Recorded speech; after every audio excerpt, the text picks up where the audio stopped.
Level ಬಿದ್ದ ಹುಡುಗರ ಕಷ್ಟಗಳು ಪಾರ್ಟ್ 3. ರಾತ್ರಿ 10 ಗಂಟೆ ವಿಡಿಯೋ ಕಾಲ್ ಅಲ್ಲಿ ಮಾತಾಡ್ತಿದ್ವಿ. ಅಯ್ಯೋ ಜಸ್ಟ್ ಮೂಕ ಪ್ರೇಮಿಗಳ ತರ ನೋಡ್ತಿದ್ವಿ ಅಷ್ಟೇ. 1 ಅವರ್ ಆದ್ಮೇಲೆ ಚಾಟಿಂಗ್ಗೆ ಬಂದ್ವಿ. ಯಾವ ಜನ್ಮದ ಪುಣ್ಯನೋ ಏನೋ ದೇವ್ರು ಕೊಟ್ಟ ವರ ನೀನು ಅಂದ್ಲು. ವರ ಕೊಟ್ಟಿರೋದು ನಿನಗಲ್ಲ ನನಗೆ, ನೀನನ್ನು ಪಡೆಯಕ್ಕೆ ಪುಣ್ಯ ಮಾಡಿದ್ದೆ ಅಂತ ನನ್ನ ಮನಸ್ಸಿನ ಮಾತನ್ನ ಕಳಿಸ್ದೆ. Love you too miss you too and kisses. ತುಂಬಾ ಖುಷಿಯಾಗಿದ್ದೆ. ಬ್ಯಾಕ್ ಗ್ರೌಂಡ್ ಅಲ್ಲಿ ಒಂದು ಸಾಂಗ್ ಹಾಕೊಂಡೆ. ಪ್ರೀತಿಯಲ್ಲಿ ಇರೋ ಸುಖ ಗೊತ್ತೇ ಇರಲಿಲ್ಲ, ಆ ಸಾಂಗ್ ಇನ್ನು ಕಂಪ್ಲೀಟ್ ಆಗಿಲ್ಲ. ಸಾರಿ ಹೇಳು ಅಂದ್ಲು. ಏನಕ್ಕೆ ಅಂತ ಕಳಿಸ್ದೆ.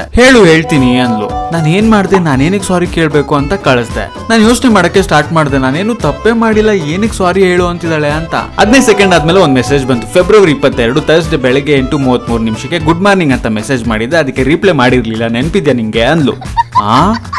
ಯಾವಾಗ ಏನೋ ಕೆಲ್ಸದ ಮೇಲೆ ಮರ್ತಿರ್ತೀನಿ ಅಂತ ಯೋಚನೆ ಮಾಡೋ ಅಷ್ಟರಲ್ಲಿ ಸಾರಿ ಹೇಳೋವರೆಗೂ ನನಗೆ ಮೆಸೇಜ್ ಮಾಡಬೇಡ ಬಾಯ್ ಅಂತ ಮೆಸೇಜ್ ಹಾಕಿದ್ಲು. ಇದೇ ತರ ಇನ್ನೂ ಸ್ಟೋರೀಸ್ ಇದೆ. ಯಾರೆಲ್ಲ ಲವ್ ಅಲ್ಲಿ ಇದ್ದೀರೋ ಅವರು ಸಿಂಗಲ್ಸ್ಗೆ ಶೇರ್ ಮಾಡಿ ಹೇಳಿ, ಮಗ ಲವ್ ಅಲ್ಲಿ ಬಿದ್ಮೇಲೆ ಲೈಫ್ ಈಸ್ ನಾಟ್ ಈಸಿ ಅಂತ.